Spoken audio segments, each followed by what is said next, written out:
Help support the show by joining the Patreon or becoming a YouTube member. Also, hit that like button and subscribe if you want more Browns-focused content. Hey, what's up, everybody, and welcome to QnA, the show where I take your questions and answer them here in video format. Ton of questions to get into, so let's just jump into it. First question of the day from Noah, who says this. Not quite a Browns question, but what is your take on the Pablo Torre reports about the NFL owners colluding over guaranteed money and NFLPA corruption? One, I want to point this out. It is amazing how much more capable people are once they leave that ESPN structure, because Pablo was kind of just a show host there. They never really utilized him as a journalist, and now he's breaking gigantic stories, right? So shout out to Pablo Torre there. But two, with Pablo Torre's report about the NFL's owner colluding over guaranteed money, this is something that, like, this is a level of open corruption that has been allowed to happen with the NFL for a while now, right? Because when this happened, you know, with Lamar Jackson and the NFL owners, it was not hard to come to the conclusion that the NFL owners were doing the obvious, right? When a franchise level, MVP level quarterback is available and then all of a sudden nobody is interested, it has all of the smellings and trappings of what the NFL actually is at the end of the day, which is a cartel. Now, I know when I say that word, some people might be confused, because the only way you've heard people use that word for the most part is to describe like the Colombian cartel or things like that. But what the word cartel means is it's just a group of independent market participants who collaborate and conclude to avoid competition, right? So the mafia at one time was trying to create cartels over a certain industry. The reason we call what's going on, you know, with Colombia, the cartel, or the reason why we call them that is because they've created a cartel over certain markets when it comes to drugs. So we're used to that word being kind of associated with things with drugs, but it's not just that, right? A cartel means a condition you put a marketplace under. And with football, with pro football specifically, the NFL is a legal cartel.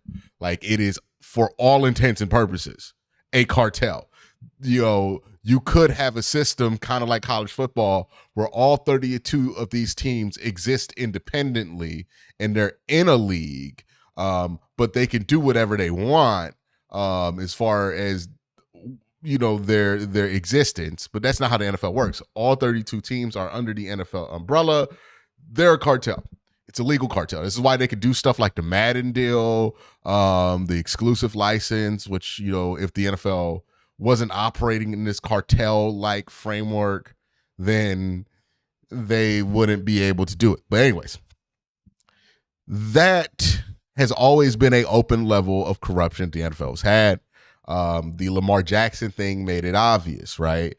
Because, like, the people were upset about the Browns giving the guaranteed money to Deshaun Watson, and then, you know, Lamar Jackson wants to make that a standard, and that's where the NFL decided to stiffen up a bit, right? And it wasn't all 32 teams, it's worth pointing out. It's the teams that were specifically in a place where they would be interested in Lamar Jackson. They got together, allegedly, and decided to not give him that. And everything about Lamar Jackson's free agency tells you that that was the case, because we know what happens when quarterbacks hit the market in any way, shape, or form.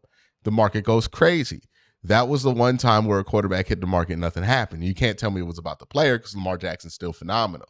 You know, we can make the argument. I think a lot of people make the argument that the NFL operated maybe not in the same way, but in a similar way with SHEDEUR Sanders, right? Like, that's a big argument out there for why SHEDEUR slid, was because he offended a certain portion of NFL GMs. Those GMs were able to get the word out to other guys and other owners, And, there was basically this embargo on getting him, right? Like, that's another argument that people use. That's a lot harder to prove, right, than what happened with Lamar Jackson.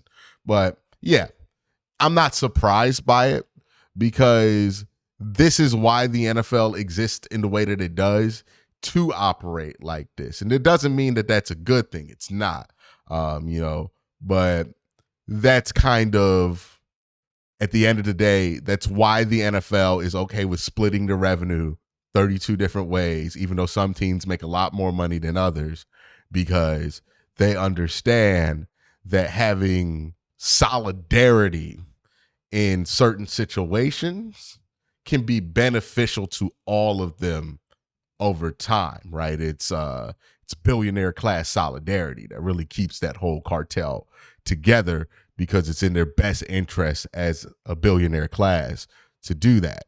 All right, let's go to the next question here. It's from Truthful Review.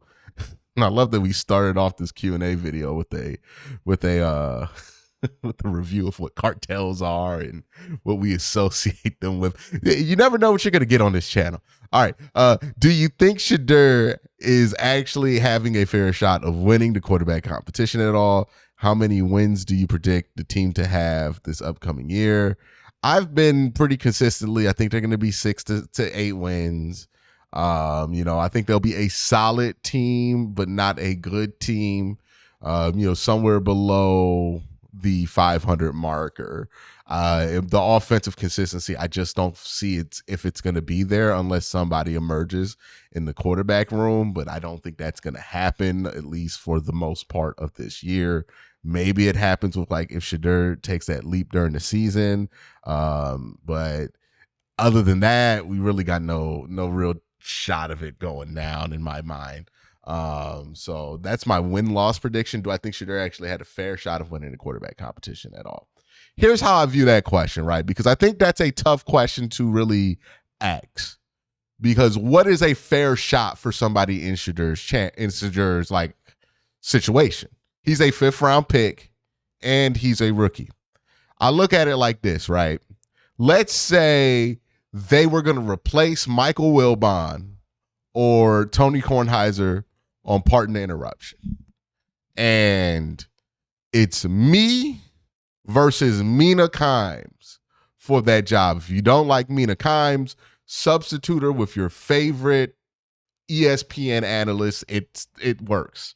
All right. So say Mina Kimes and I are competing for this job that Tony Kornheiser's leaving behind.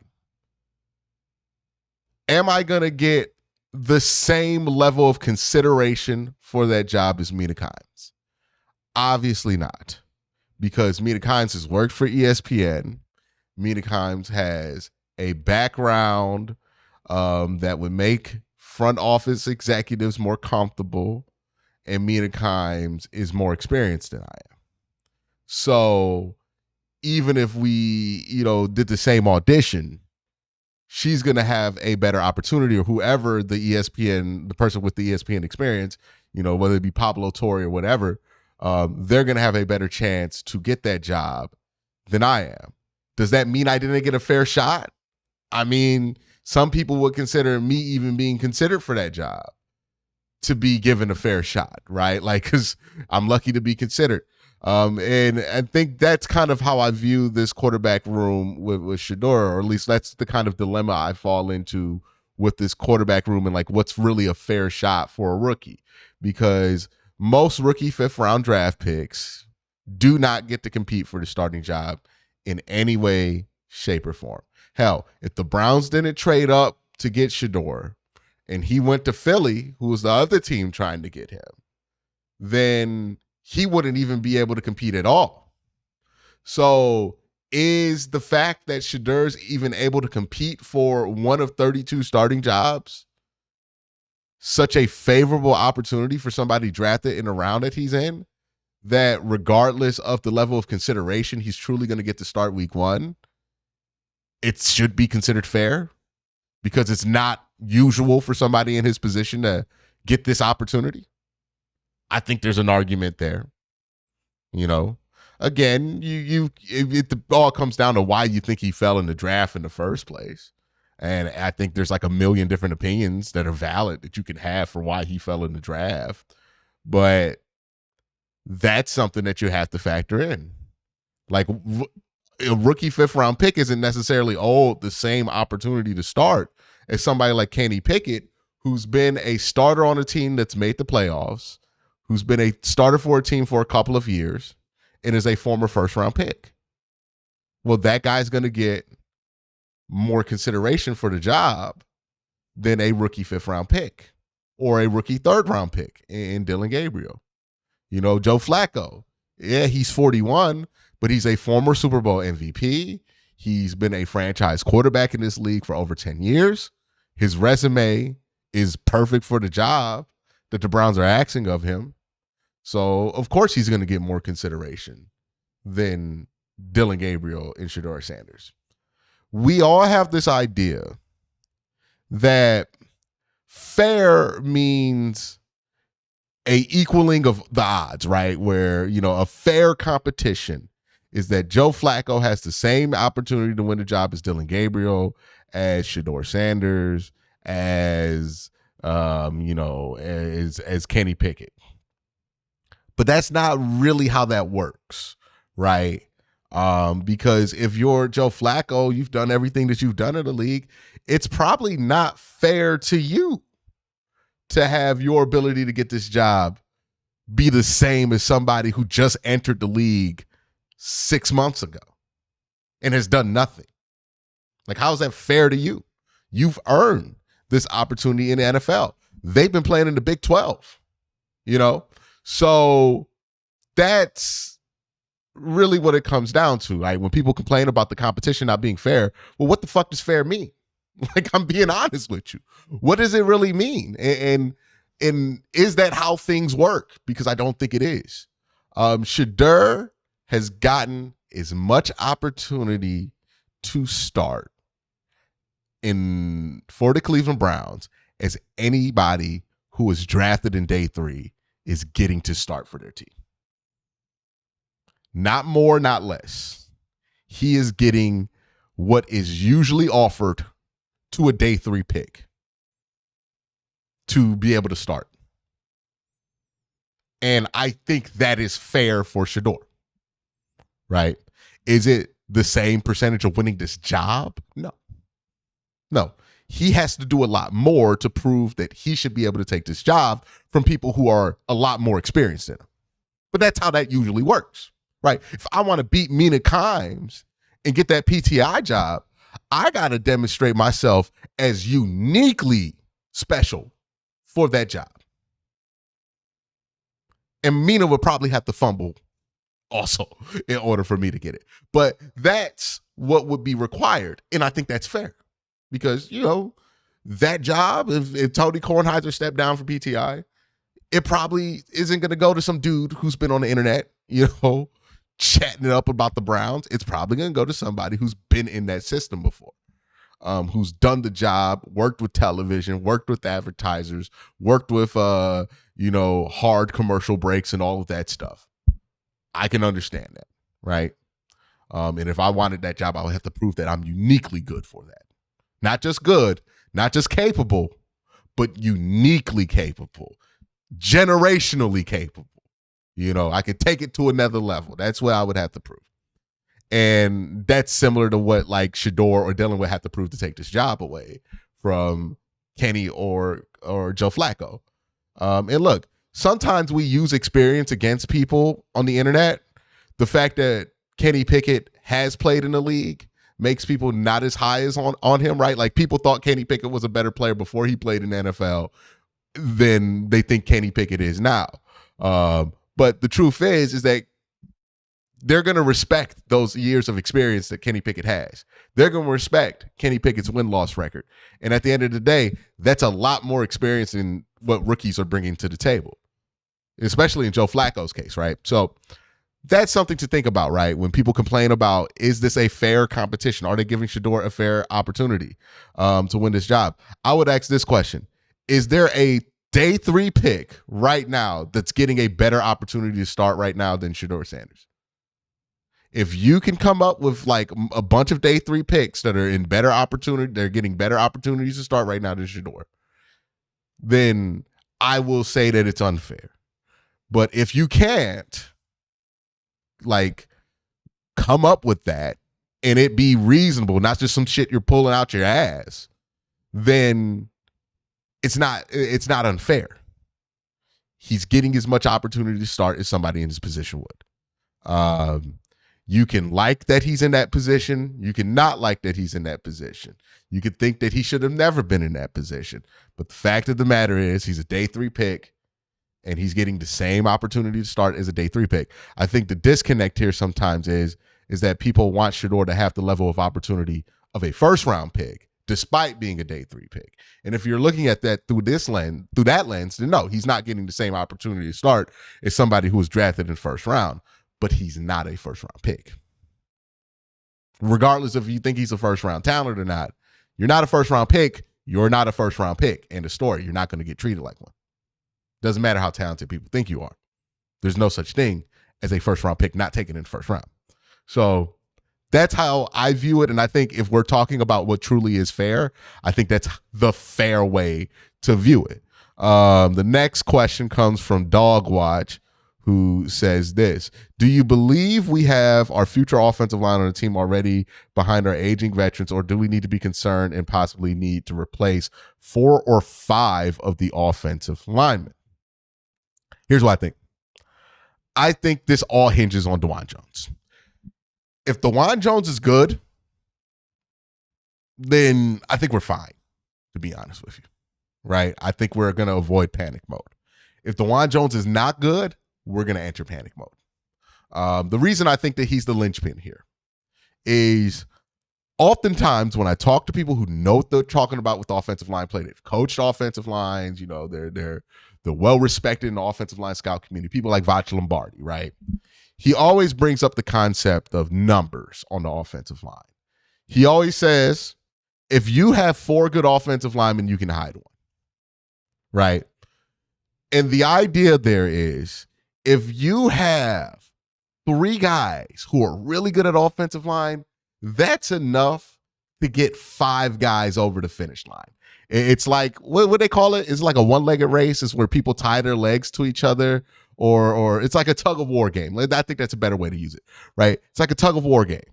You know, you can have 2 scrawny guys on that tug-of-war team, but if you got like 3 of these guys are built like Myles Garrett, you're probably going to be fine because those 3 can make up for the other 2. That's kind of how the offensive line works. If you have 3 guys really good on the offensive line, that makes up for a lot. Right now, for the while, the Browns have been relying on the 3 guys that have been carrying them, have been their center and their 2 guards. And that's been able to carry them, right? Well, their center, their 2 guards, and then also Jack Conklin when healthy. So if DeJuan is still good, then you have DeJuan Jones, you have Wyatt Teller, you got Jack Conklin. You can carry a young center and a young guard and be fine, you know. But if DeJuan is not good, then that balance just falls out the window. So I think this all kind of relies on if DeJuan is able to be a good left tackle. If he's able to do that, then I think their ability to rebuild and be good while rebuilding that offensive line going to be a lot easier than what people anticipate. Toasted Ginger says, how does a QB in our QB room win the starting job? Does each individual player have to have a training camp to blow away the competition or impress Stefanski and Barry? Again, it goes back to our conversation about like what's a fair opportunity. And the reality is, based on what we know about these players, will tell us how much we really need to see or what they really need to prove. And what I mean by that is, Joe Flacco, he probably has to do the least to start because he has the largest track record, the biggest track record, and he's the most qualified to start, despite the fact that he's old. He's the most qualified to start, right? Kenny Pickett has to do more than Joe Flacco to start. But because he has NFL experience, because he's not a rookie, he doesn't have to do as much as Dillon Gabriel or SHEDEUR would to start. Dillon's probably next on that list of guys who would have to do a little bit more to start, and then SHEDEUR would have to do a lot. So what would that look like? Dillon Gabriel would probably have to. I think Dillon Gabriel's chance to win the starting job is probably done, but he would have had to have blown you away from OTAs till the start of the season. Maybe not have any big moments, but just consistently, reliably, really good. No stretches of bad play. He's already had a stretch of bad play in practice, so I don't know if he's going to be able to do it, but that's what it would have required. For SHEDEUR to take the job, it would require him to have a preseason on the scale of what Russell Wilson did to steal the job from Matt Flynn. And probably a little bit more than that. Well, Russ was like a 4th round pick. So I think about that. That's what it would take. And again, the reason that's the case is because the less experience you have for coaches to lean on to know what you're going to bring to the table, the more and more they need to see from you right now. That is how it's done. That's how it probably should be done. That's how it's going to be done here. That's the reality of it. But that's kind of my thoughts on that. Let's go ahead and jump to the next question. Given the state of the running back room, is it possible the Browns lean on the throwing game to try to get another wide receiver like Terry McLaurin? I don't think they're going to try to get another wide receiver. But I do think they're going to use the pass game to supplement the run game in a way that I don't think I anticipated a couple of months ago. I think it is possible that the Browns will have an uneven amount of run pass, right? Usually they like to go 500. I think they're probably going to be at 600, 400. But the difference is about 100 to 150 of these pass plays are basically going to be extensions of the run game. I think they're going to run a ton of screens. I think they're going to run a ton of, those kind of extended handoff plays. And I think they're going to get the ball to go downhill a lot to David Njoku, a lot to Harold Feiner. I think that's one of the main reasons they got him, is because what he can do with the ball in his hands. I think they're going to throw a lot of shallow balls to get a lot of yak, right? Like, I think that's going to be a huge part of what Cleveland's going to try to do. And it's almost all of what they're practicing right now. So that's what I think they'll end up compensating with the running back room for. Will that be successful? We will find out. But that's what I think the strategy is. Iceman says, hey, Q, looks like I'll be at camp when you are there on Monday. What should I keep my eyes out for on the field? And how should I approach you if you see me? Look, man, if you see me at camp, just say what's up. You know what I mean? Just like come down to the field level. If you see me walk by you, shout out, and I'll come over, give you some dap, show you some love as well. So that's really how it goes. But try to come down the field level. Don't do this from the stands, because then a lot of people look, and some people know me, some people don't. And then it gets kind of strange. But yeah, come down to that field level, on the ground level there. And, there's an area where I have to walk to get to where the stands are anyways. And just holler at me then. And, I'll give you £1. As long as you ain't like calling me out my name or something crazy like that. That's another thing in general. Don't ever call me out my name. If you want to approach me, just say, hey, Quincy, Q, what's up, man? That's it. I'll respond. It's not that many people calling out for me. So yeah, just keep it respectful, and that's it. But what should you keep your eye out for during camp? I think how Dillon is responding to hitting this wall is going to be interesting. But really, what will be more entertaining? Watch number 49. And also keep an eye out for what tight ends, when they pull or wrap for a run play, are the puller rap guys. Well, the rap guys, if it's tight end. That's something that's interesting for the run game. The next question comes from Michael, who says, do you have any advice for somebody who's starting to make videos and covering their favorite sports team on YouTube? My main thing is you got to have a point of view, right? You can't just cover it to cover it. You got to have a point of view. What is it that you're bringing to the table? What is your perspective here? And when I say point of view, it's not just how you feel about an individual story. It's point of view on the sport. You know, how do you want to cover this? What is your idea of coverage? Have some kind of basic idea of it. Don't stress too much about it because your point of view is going to change, right? When I started with my YouTube videos, my point of view was there's a lot of bad faith criticism about the Cleveland Browns. I want to push back on that, right? Like that was my point of view to start. Now it's kind of morphed into something that's adjacent where my point of view is like, hey, there's a lot of bullshit out about the Browns, either positive or negative.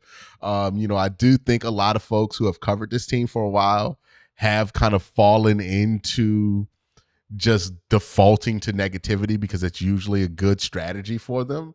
And I don't want to just be positive for positive sake.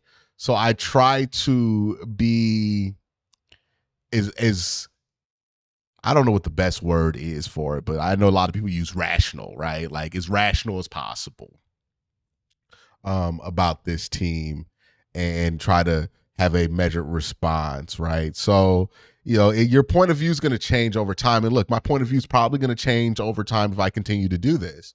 So that's something to keep in mind. But yeah, if you're looking to cover this, just make sure you have a point of view. Make sure you have a reason to do this, right? That might be you want to cover a team that doesn't get much coverage, and you want to just have a place for people to chat. That's a valid point of view. It might be that you want to talk about this team from a positive perspective. That is certainly a point of view, right? Nathan Zegura has been extremely successful in his career and respected by having that point of view. And I don't think he would change that for anything in the world. And I respect him for that. Like, that is, I think, important, right? Because a lot of people come into this without a point of view and they just end up making clickbait slop, right? And that's not good for anybody. So have a point of view. Know why you're doing this and keep that in mind when, especially when it gets tough. Especially when it gets tough, right? Because it's easy to have a point of view when that shit rolling, right? It's easy to want to fight back against bad faith criticism when the criticism it doesn't have much teeth to it because people are just bullshitting. But when that criticism has teeth, when Deshaun Watson gets traded here, and there's a lot of bad faith criticism that happens with that, but it's also you traded for Deshaun Watson. Ooh, that shit gets tough. Right? That shit gets tough. But I think one of the things that helped me get through all of that and maintain the level of credibility, at least in the eyes of the people who view me, is that I was always able to kind of remember what my point of view is, right? Why I do this and what is the purpose of my coverage of this team. That's always important. And again, you're going to develop that as you go. But that's always what you want to keep in mind. Royal says, hey, Quincy, I disagree with your take on Kenny Pickett. The Browns aren't just putting him in. They need him to play right now. You said it yourself. SHEDEUR isn't playing against Iowa State. The team probably isn't ready right now to play a rookie quarterback in the AFC North. Is there a lot of rookie quarterbacks who could play in the AFC North right away? It's a very tough division. I would add that. Plus, Joe Flacco can give you a few games, 6 at best. Do you think it would stunt SHEDEUR's development if he sat for a year until they could build the roster? I think the answer to that is, would SHEDEUR sitting a year affect his confidence? Because that's the only thing I think gets affected by sitting a year, is a player's confidence. that to me is what's important, because confidence is so important at the quarterback position, and you don't want to ruin somebody's confidence by not playing them. And sometimes that can certainly be the case. I think in the Browns situation, you really run the risk of ruining somebody's confidence if you don't play them, right? If you're behind Pat Mahomes and you don't play for a year, you understand why you don't play for a year. It's got nothing to do with you, right? If you're behind Jalen Hurts, like SHEDEUR almost was, then you don't mind sitting a year. But if you're behind a bunch of guys who aren't defined starters at this point of their career, yes, they have good resumes, and Joe Flacco and Dylan Gabriel, well, not Dylan Gabriel, but in Kenny Pickett, I guess. But if you can't play with those guys in front of you, well, then that is, I think, running the chance of affecting his confidence. So I think SHEDEUR has to play this year, because what I don't want the Browns to do is ruin his confidence by basically calling him a scrub. So I don't think they're gonna redshirt him, right? I think they're gonna really try to make this happen. Like, I know there's this perspective that some think that this SHEDEUR thing is like the Browns version of Amani Bates, and I can see how somebody gets there. I don't necessarily think it's that, but I can really see how somebody gets there. But that's it for Q&A. Thank you guys for the questions. Y'all have a great day. Have an even better night. Peace.